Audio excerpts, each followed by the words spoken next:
ভারপ্রাপ্ত চেয়ারম্যান তারেক রহমানের সাথে আমাদের মিটিং হয়েছে।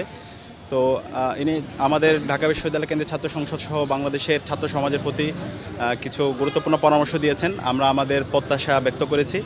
আমরা আমাদের জায়গা থেকে বলেছি, বাংলাদেশে জুলাই বিপ্লব পরবর্তী আমরা যারা ফ্যাসিবাদ বিরোধী দীর্ঘদিনের আন্দোলন সংগ্রাম করেছি, আমাদের সবাইকে ঐক্যবদ্ধ হতে হবে।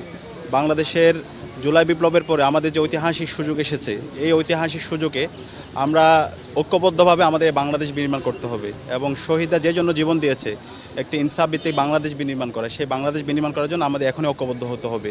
তো সেই জায়গায় তিনি আমাদের সাথে ঐক্যমত পোষণ করেছেন এবং বাংলাদেশের সকল রাজনৈতিক দল, বিএনপি, জামাত সহ এনসিপি এবং ছাত্র সংগঠন, ছাত্র শিবির, ছাত্রদল সহ সকল সংগঠনকে একসাথে নিয়ে কাজ করার ব্যাপারে আমাদেরকে পরামর্শ দিয়েছেন।